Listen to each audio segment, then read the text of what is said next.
Durham, North Carolina, known as the Bull City, the City of Medicine, and my personal favorite, the City of Champions. My name is Kaila'Shea Menendez, Deputy Director for the Durham Sports Commission. The Durham Sports Commission is an organization that is responsible for generating social and economic impact through sports to our local community, and I have the distinct honor and privilege of sitting across from Nina King, Duke University's Vice President and Director of Athletics and Adjunct Professor of Business Administration, to discuss all things Duke athletics, Durham, and so much more. First, more on our guest. After serving 13 years on the Duke Athletics Executive Leadership Team, Nina stepped into the role of Director of Athletics in May of 2021. She made history then, becoming the first woman to assume the role at Duke and only the third Black woman ever to hold the job at a Power 5 school.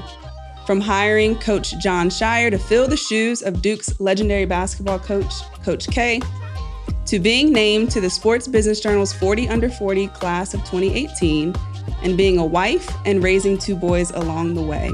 I can personally attest that Nina is a role model to many in the sports industry, certainly to me.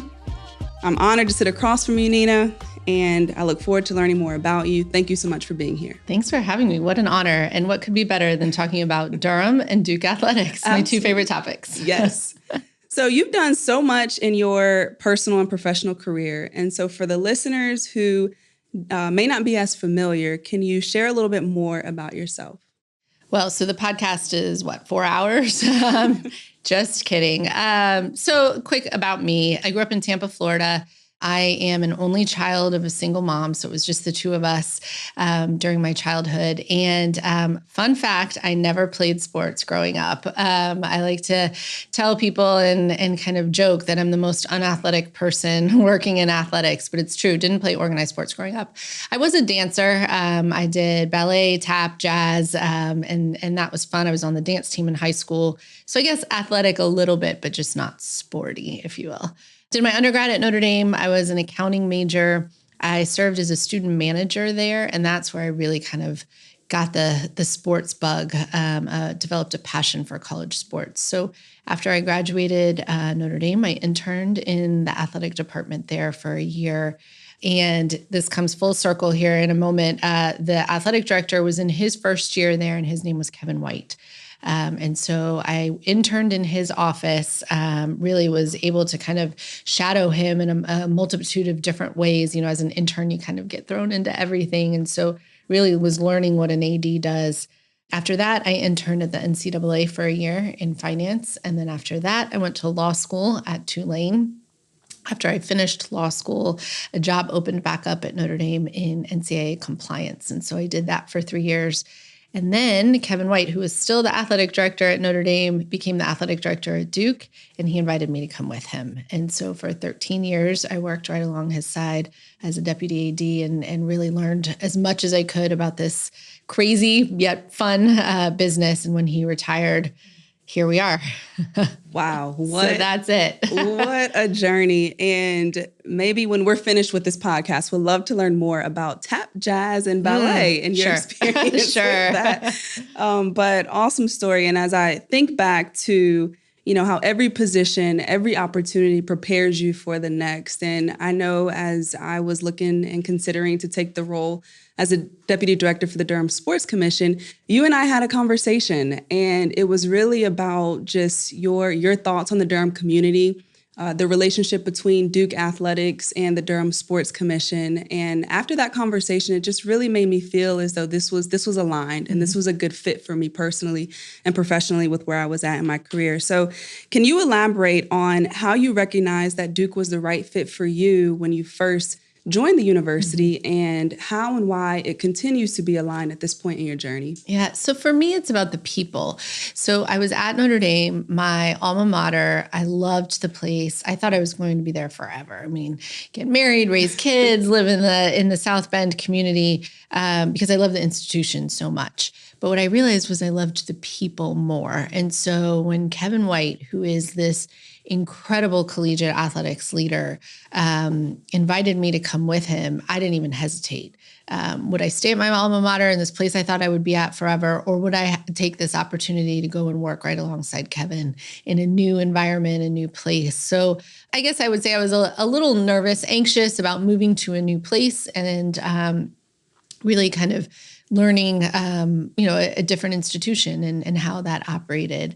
But because I knew that I was going to work for the very best in Kevin, I really didn't hesitate. So, and then obviously he had seen something in Duke University that aligned with how he ran a department and his values and, kind of how collegiate athletics operates in this instance that he was comfortable with. So I trusted him and I took a leap of faith and said, absolutely, I will follow. And 2 others came with us as well. So 3 of us from the Notre Dame athletic department came with Kevin to Duke. And if I had the decision to make all day, every day again, it would be the same one because, again, I trusted Kevin and what he knew. And then, of course, when I got here, Duke is filled with just absolutely amazing people from the president all the way through our entire Duke community. And so I've only ever worked at 2 places and I don't see myself really going anywhere else. And it really does have to be a place that aligns with your values and your passions. And for me, Duke is certainly it. That's awesome. Well, we certainly don't want you to go anywhere else. So we hope we have you here forever. And Kevin White sounds like he's an amazing mentor, amazing male champion and advocate. And we need those. Yep. We need those, yes. Particularly for women as we are looking to be game changers in this space. To have that allyship is so important. Absolutely. So as you look back at almost 16 years at Duke, can you believe it? Time flies. They say time flies when you're having fun, but almost 16 years at Duke. What are some of the things that raise to the top in terms of highlights? I guess I would have to say first and foremost, having the opportunity to become the director of athletics. And so just finished my 3rd year as athletic director. And it's interesting. I didn't realize that Kevin was preparing me to take a leadership opportunity somewhere, not necessarily Duke, but for 13 years working as his deputy AD, really, he was preparing me for that moment that I stepped into this chair, if you will, 3 years ago. And so for me, that's obviously pretty memorable in my 16-year journey. Of course, the national championships, we have seen a few in our time in men's basketball, in women's tennis, in women's golf, men's lacrosse, have won a handful of national championships, a host of ACC championships. But really, it's those moments where you realize, oh, wow, I did have an impact on this student athlete or on this team's journey, whatever it might be.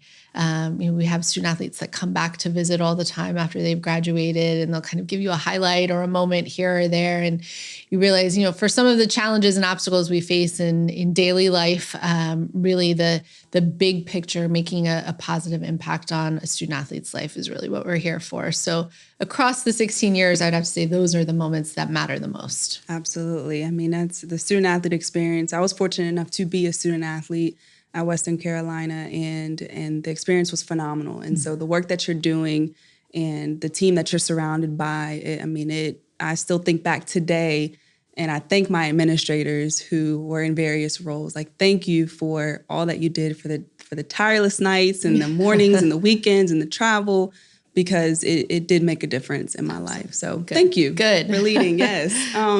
So in addition to your roles at Duke, you've been the chair of the Women's NCAA Division I Basketball Committee and a board member of an organization that we love, Women Leaders in Sports, as well as other organizations. But along the way, you've been described as a natural leader. And so has leading always been something that has felt natural to you, or is that something that you've really had to hone in and get right over time? Well, I would love to say yes. I just woke up and became a leader. No, it has not always been natural to me.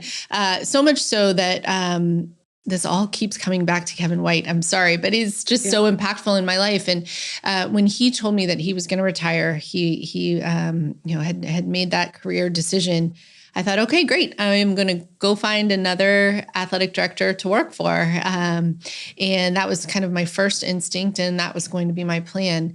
And he sat me down and he said, no. Do you realize you are ready for this job? You can do this job. And it took somebody telling me, sit down and think about this before you make a crazy decision to leave or go do something else. And so when I thought about it, I knew I could do it because I had watched pretty closely someone do it for so long. It was just, did I want to do it? And the thought of being the leader, sitting in the chair, really made me anxious. I didn't know if I wanted to step up to do that. I was fortunate enough to be a part of the leadership team, to work with a host of colleagues in making recommendations for decisions, but not making the decision, having an opinion on a decision, but not ultimately being the one to decide something. So that got me nervous. These jobs can tend to be high profile at times and forward facing and out in the public, doing television interviews and podcast interviews and speaking engagements. I don't enjoy those things often unless I'm doing them with someone like you, who it makes me very comfortable. But, getting up and speaking in front of groups and press conferences and, just, again, the public nature of the job was really something I didn't think I wanted at the time. My kids were fairly young. Did I want to bring that kind of pressure on our family? So there were a lot of reasons why not, but the reason yes, and the reason to do it and to step into this leadership role really overpowered kind of all of those other things. 3 years in, I still hate the speaking engagements. I constantly try to think of how I can get sick on my way into the speaking engagement so I don't have to go in, but I do it. So, it natural, no. But it's something that once you have a confidence in yourself and a belief in yourself, you really can do it. Make yourself get up, put your big girl pants on and go lead. And then again, when I have the opportunity to watch what I get to lead, 27 sports, 350 employees, club sports, recreation, intramurals, et cetera, that's where you're just kind of like, okay, I can do this. Yes. I can get out of my comfort zone every once in a while and get out there and do it. Yes. So you spoke about how Kevin White spoke that into existence for you and said, you can do this. And you also were vulnerable enough to share, some things make you nervous, even still to this day as a seasoned professional in this industry. So what's that internal self-talk like for you? You have this big speaking engagement, or you've got to, present with the Division I women's basketball committee. What does that self-talk look like? You've done this before, as you mentioned, seasoned, not old, just have been in this position before. You can do it. I often also think about, for example, we're doing this at 1:00 in the afternoon as I'm driving here thinking about how much I don't want to do this. Don't worry, it's everybody, not just you, that I don't want to do this with. But as much as I don't want to do this at 1:00, just think by 4:00, you're going to be done with this and you're going to be on to doing something else. Yes. So I'm often kind of thinking about the next fun thing that I get to do, or when I'm going to have the moment of relief, take a breath, that kind of thing. Not that I'm looking past the event, but just thinking this isn't going to last forever. So again, deep breath, big girl pants on, and go. Yes, I love that. So changing topic here to the current state of Duke athletics. Yes. And so from multiple ACC, Atlantic Coast Conference championship, to football's bowl game victory, to Elite 8 and Sweet 16 runs by the men's and women's basketball teams, to the first women's college World Series appearance for Duke softball, it has been an amazing year for Duke athletics. And so now that the semester has come to a close, the summer is here, the student athletes and students have graduated, you are sitting on your back patio, back deck with a beverage of your choice. As you think about the competition that's wrapped up this past year, can you put into words what this year has been like? It's been so much fun. We've certainly had our challenges and obstacles, but just overall, fun. Field hockey made it to the Final Four after struggling for a couple of years. And so just watching the coach and the student athletes really be intentional about how to turn a program around and then watch it come to fruition was really incredible. As you mentioned, football had a bowl game win. Well, that was in the midst of a coaching turnover. We have a new head coach and a new staff, and there was a lot of uncertainty around the program as we prepared for a bowl game and went into Birmingham and ultimately won. So that was exciting. A lot of our spring sports just crushed it. We have 11 spring sports, and all of them competed in the postseason in the NCAA tournaments this year. There is an award called the NACDA Directors Cup, and that for all Division I institutions and Division II and III, but for us, all Division I institutions receive points based on your NCAA postseason finish, and so kind of a measure of postseason competitive success. So after the winter, we were sitting in 28th place, and I thought, oh my goodness, how are we really going to be able to kind of vault up the standings? And again, our spring sports just crushed it. We're currently in 16th place with one more sport to score. Baseball is not quite done yet. So, obviously I'd love a top 10 finish and then a top 5 finish and then finish first. We're very competitive in athletics, but that's a testament to our programs and competitive success across, all 27 of our programs. So yeah, it was a good year. 16th is good. I want us to be great, right? Mm-hmm. And what can we set our sights on for next year, and how can we continue to climb up that ladder? Absolutely. That's the goal. Yep. Continue to be great. Yes. So over the summer, women's basketball head coach Kaila'Shea is headed to Paris to serve as the assistant coach for Team USA in the Olympics. And then we know that Duke's former men's basketball coach, Coach K, was a longtime coach for Team USA. So what does it mean for that Duke legacy and that representation to continue on? Yeah, that's so exciting. I mean, to be able to go and represent your country on a national stage, global, is just absolutely incredible. And so having Kara represent Team USA in women's basketball is a testament to what she's accomplished as a coach. I mean, last Olympics, she was the head coach for 3-on-3 and then was invited to become a coach on the staff for 5-on-5, traditional women's basketball, if you will. And for her to not only represent Team USA, but then to be there on behalf of Duke is just incredible. We've got one other coach, one of our wrestling assistant coaches is going to be wrestling himself, representing Puerto Rico. And then we've got a host of former student athletes and current that are playing in the games in basketball, in soccer, in field hockey, across several different sports and representing several different countries, not just Team USA, but Nigeria and Canada and Puerto Rico. And so that's really exciting.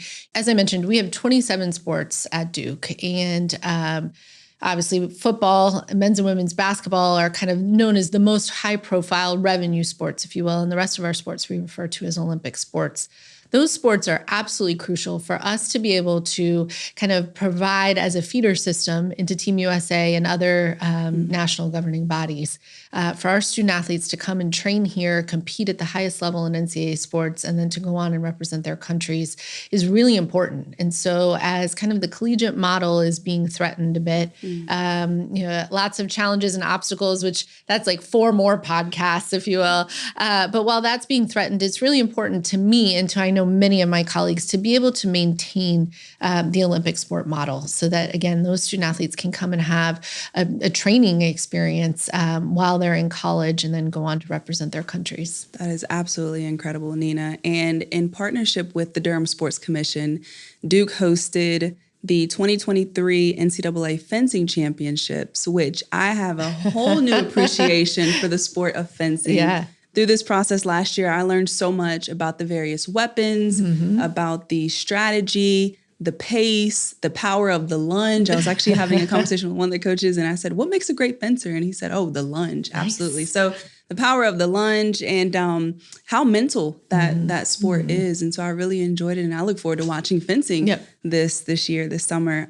But the Duke is also set to host 2025 NCAA Field Hockey Championships. And so What are some of the sports that you find particularly engaging that may not immediately spring top of mind for spectators who typically like to go to your basketball and your football games? Sure. So it's kind of like you're asking me to pick my favorite child. People ask me a form of that question, and usually it's what's your favorite sport to watch all the time. And all 27 are my favorite sport to watch. But, as you mentioned, when you say Duke, most people will think basketball right away and then football naturally. And, we've got rowing, golf, tennis, fencing, volleyball, wrestling, et cetera. And so, again, I think it's folks would enjoy the opportunity to come to campus and watch any number of those sports. And they all do compete on our campus. And most recently, baseball had been competing in downtown Durham. We have a great relationship with the Durham Bulls, but we've brought baseball back onto our campus. And so now all 27 of our sports are competing on campus. And so, if you head to our website and look up schedules, we start in August and we go through June. Somebody is always throwing a ball or swimming in a pool or throwing around the racket a little bit at any point in the year. And so I would really just encourage anyone to come out and watch any of the above. All right, let's get out there and support Duke Athletics. So Duke is celebrating its centennial this year, which is a huge milestone. And how has Duke Athletics been partaking in this celebration? And what are some of the celebrations that fans can look forward to this fall? Yeah. So how incredible. Duke is only 100 years old. I mean, I think a lot of times when I've told people that throughout this year, people are like, what, only 100? Which is pretty remarkable how far the institution has come in its short tenure. So within athletics, we have chosen to celebrate across all of our sports. Each sport at a home game will tab the game, the centennial game. And we started in January. So some of our winter sports and all of our spring sports have already hosted their centennial game, where we really highlight it as part of the centennial and talk about the history of that sport and have giveaways around the sport. And so this coming fall is when the opportunity we'll have for our fall sports: football, volleyball, soccer, field hockey, et cetera. And in football, we're going to have a really big blowout kind of centennial weekend, September 27th weekend. It will be our Founders Day celebration, our homecoming celebration, and obviously in centennial celebration, and happen to play one of our biggest rivals that Saturday in football. It's the Duke Carolina football game.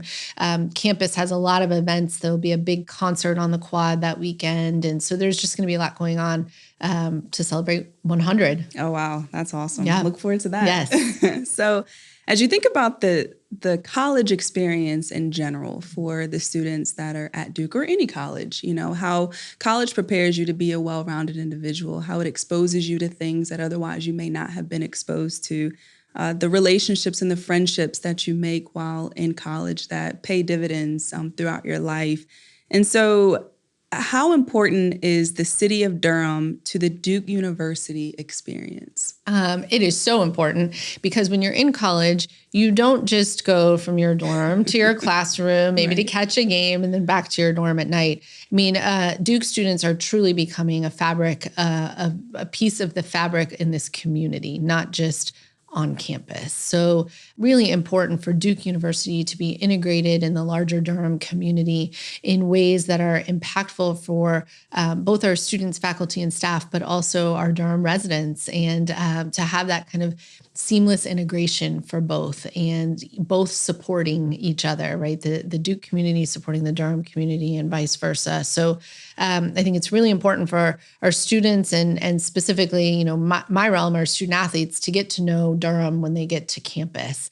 And to that end, in the summer, we have a Project Durham, if you will, for our student athletes, freshman student athletes that are coming onto campus for the first time to stay. Typically they've come for their visits and in their college decisions, but when they arrive to campus to start their college journey, we take them around Durham. We take them around campus, kind of show them some academic buildings and the library and food halls and whatnot. But then to take them around campus or Durham as well and learn about our community and some of the history of our community. I mean, there is so much richness in Durham and how we came to be and how far we've come in terms of innovation and progress. And so really it's important to teach our students, new employees as well, when they come to Durham, about the community that we're living and working and playing in. And so yes, Durham is an absolute critical part of a student, not just student athlete's journey at Duke. I love that. And Durham is so bold and vibrant. It is. So many great places to eat food. Yes. So you also have a touch point, not only with your student athletes, but as, with students, just in your role as a professor. Can you talk a little bit about that? Sure. So it's important to me to be able to say I'm kind of an engaged campus citizen, right? Not just living in my athletics bubble, but I want to make sure that I'm involved in campus life.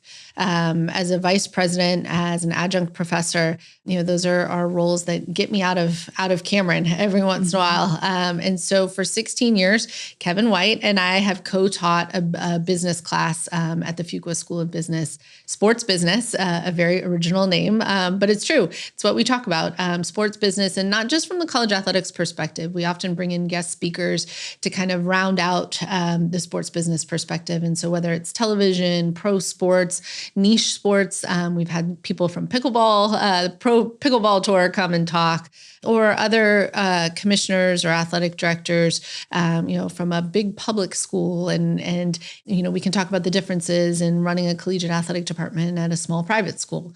So it's been really fun and engaging. And across 16 years, we've had a lot of great students. And so it's fun to hear from students, those that are getting into the sports business field. I took your class 10 years ago, whatnot.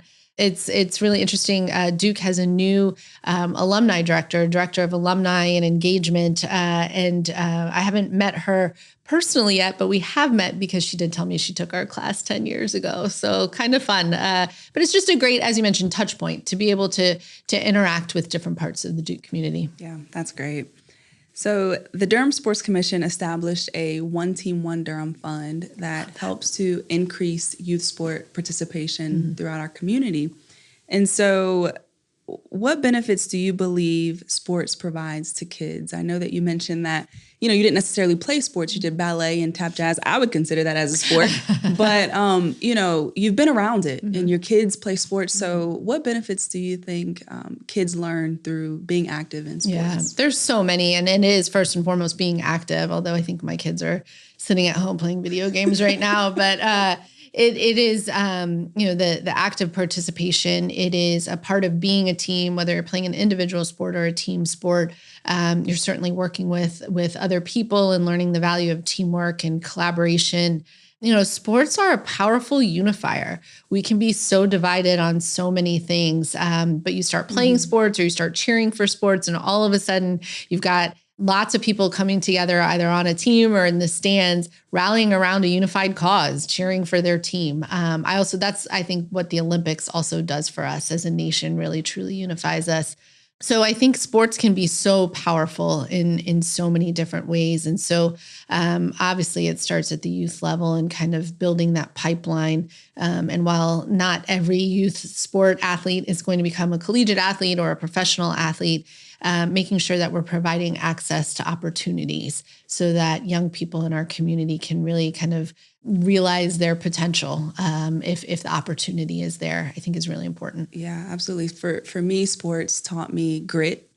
It taught me the grind. Yes. And it also taught me how to lose and how to get back up when you do and how to get better and continue to strive to be the best. Yep. You may not always be the best, but you can strive to be the best and put your best foot forward and work really hard to do that. So something that has definitely paid well for me throughout my career. Yeah. So the past 2 years, you have attended and spoken at the Emerging Women in Sports Leadership Summit. This was in partnership with women leaders in sports here in Durham at the Durham Convention Center. And this event is designed to empower and bring together women who have aspirations to be where you are and to work in sports and beyond. And so, can you talk a little bit about your experience with that event and its importance to you as you have 150 plus women in the room who, like I said, want to be the next Lena King? Amazing. First of all, props to you, because I know that was your brainchild. And remember having coffee with you a couple years ago, and you were telling me about this idea, and absolutely 100% support it, because, where we continue to build the bench, build the pipeline in creating opportunities and access for people, I think is critically important, and especially for women. And we are in sports, like most industries, traditionally underrepresented in the positions of leadership. And so I think it is on us. We're lucky enough to be in these positions of leadership. We got here, and so it's on us to certainly help develop not the next generation, because while I'm older than you, I don't have time to bring up the next generation. I still think I have a lot of career left in front of me. And so it's bringing women to come down the road with us, to take that journey with us, and make sure that we have more at the table. And so what the summit has done has just been, it's so powerful and inspiring to watch, and realize how much excitement, enthusiasm, and passion we have right here in our community, and certainly hope that's something that can be replicated around the country. But what Women Leaders in Sports is doing nationally for women leaders, and to be able to partner as a Durham community with an organization like that is really, it's so cool and so much fun. And to walk into the room, and usually when we are one of a few in the room, and loud and proud when we're one of a few, but to walk into this particular room where we are the room, it's all women in sports and aspiring leaders, is really, really inspiring. Let's go. Yes. That's awesome. So you talked about building the bench, and that it is so important, dreaming big. Mm-hmm. And as a leader, you have such a positive impact on people like me who want to dream big, who have aspirations, and who want to lead at a high level. And so I think that's important. Success takes a village. Mm-hmm. And it's not only the people who are closest to you who are uplifting you and telling you that you can do it, but it's also the people who are around you pouring into you in various ways. And so you've done that for the women here in this community and beyond. So really appreciate you for that. Thank you. Yeah, you bet. So when you are welcoming folks to Durham, whether it's coming in for a game or during the off season, what are some of your favorite Bull City recommendations? Well, first and foremost, catch Duke Athletics, any contest, even if you're coming for a football or basketball game, make sure you kind of take in campus. And so we've got quite the athletics footprint, but there's so much on campus. Mm-hmm. To visit the Nasher Museum, to visit the gardens, the chapel, kind of the iconic venues around Duke University. We are a walking campus, which I think sometimes frustrates people. They want to drive right up to the front door of fill in the blank. No, park your car, walk around campus, enjoy the green. But I would suggest first and foremost visiting Duke University. But then Durham, there's just so much around here, from parks. My kids love coming downtown and visiting the skate park every once in a while, although I hardly watch because I get really nervous and don't want any broken bones. The farmers market in downtown Durham is quite the scene on a Saturday morning. There's so much around here, and Durham is growing, not just in terms of population, but I kind of feel like we're sprawling out a little bit, and moving kind of out of what traditionally you would do in downtown Durham or around Duke's campus. There's just so many opportunities to do things. Running on the Tobacco Trail is so much fun. Wow, I didn't even plug the Duke University golf course yet, yes. Which is owned and operated by athletics, but a public course that's just an absolute jewel in Durham, North Carolina. So for the golfers to come out and see that, there's so much. There's a lot to do in this area. As our mayor likes to say, Durham is dope. I'm stealing that. Durham is dope. So many great things to do and to get into, whether it's just you or your family or friends. So it's an awesome city. All right. You ready for some rapid fire? Let's do it. Okay, here we go. What's a sport you wish you played? If you had all the athleticism in the world, what's a sport that you would have played? Okay, so to go back to I don't have a favorite child. It's true. When I sit and watch our sports, I'm watching volleyball. And I'm like, wow, I wish I could play volleyball. I'll go out and watch tennis. I'm like, oh, they make it look so easy. Maybe I could play tennis. So I don't know. I mean, really any sport I wish I could say I was athletic at. I would say for me, it would be fencing. Yeah. I'm really been, Forge Fencing is right downtown. So they've got some free clinics and classes. And I've tried it, but this summer I might have to check it out some more. Practice my skill there. It's fun. Do you have a favorite Durham restaurant? So, that's a good question. I mean, we're such a foodie town now. Unfortunately, I have one child that is the pickiest eater. I mean, I think there's 3 things in life that he eats. So it's very hard for us as a family to go out to dinner. Although we've started to give up on him a little bit, and he can just come and sit there while we eat. If my husband and I are going to go to dinner, I love Mother and Sons. Just good classic Italian place. So that'd be my go-to. Oh, that's a great one. Place you most want to travel that you haven't been yet? Okay. I'm going to cheat here. Okay, cheat. Because I'm going in a few weeks to South Africa. What? Very excited. Okay. Another Duke plug. We have in the summer a civic engagement program for student athletes to go do service work around the world. And we started this program about 7 years ago, and we partnered with Stanford. And we had 4 sites, and at each site we'd send 5 Duke and 5 Stanford student athletes, and they would do 3 weeks of civic engagement. This year, we're not doing it with Stanford. It's just Duke student athletes. And we've been already a couple weeks ago to Panama, South Africa, and Costa Rica. So I haven't been to visit the student athletes yet. And so this summer, I'm going to South Africa to visit. Take lots of pictures. Yes. Oh my goodness. That's awesome. Fun. That's going to be so much fun. Yeah. Okay. If you had to pick a walkout song, what would it be? Okay. Can I have 2? It just depends the feel of the moment. So Girl on Fire, Alicia Keys. That's what I'm talking about. Yeah. Or if I need to really get pumped up and yes, I can do it and put my big girl pants on, The Champion, Carrie Underwood. Ooh, 2 great ones. Yeah. Okay. Those would be it. So you talked about the Duke University golf course. If you had an opportunity to go play this weekend, who are you inviting? Dead or alive? Anybody? Mix of both. Mix of both. Anybody. All right. So it's fun because I usually ask our student athletes this question too. If you could invite 3 people to dinner, who would it be? And I let them go dead or alive. So that's why I qualified. Okay. So Michelle Obama, let's go. Ruth Bader Ginsburg, the lawyer and me just want to chat with RBG, and Serena Williams. Incredible athlete who would probably have to carry us on the golf course. Because like I said, I'm not an athlete. Wow. Okay. Can I join that crew?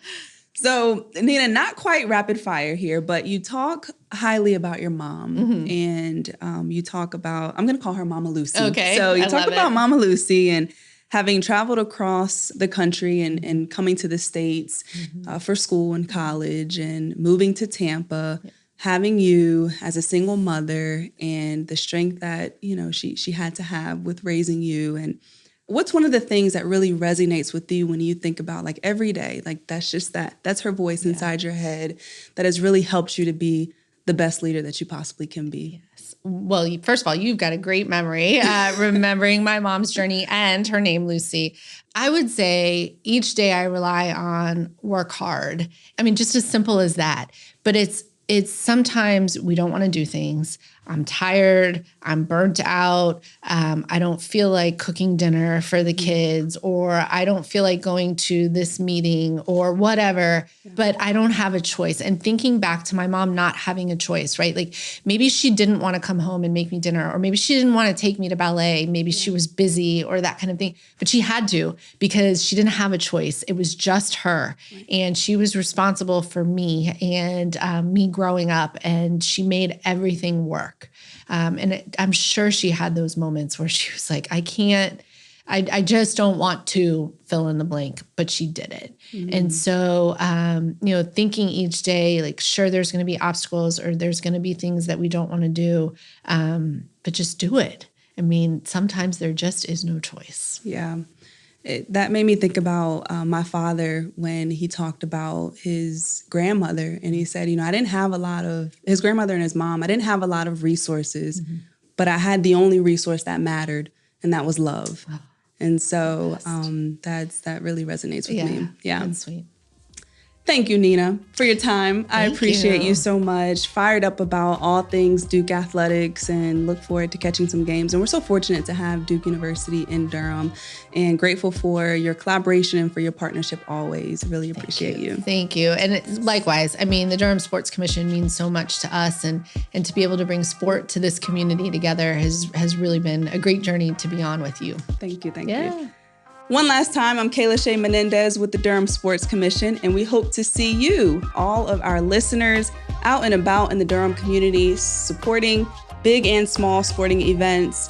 Check out our DurhamNCSports.com website for more information for our sports calendar, as well as get all of the latest sports happening here in the Bull City. If you'd like to contribute to our One Team, One Durham Fund mentioned earlier in our conversation, please look at our website, DurhamNCSports.com, and search One Team, One Durham for more information. Many thanks to the American Underground, as well as Earfluence for their support in this podcast. And of course, to everyone who tuned in, thank you so much. Until next time.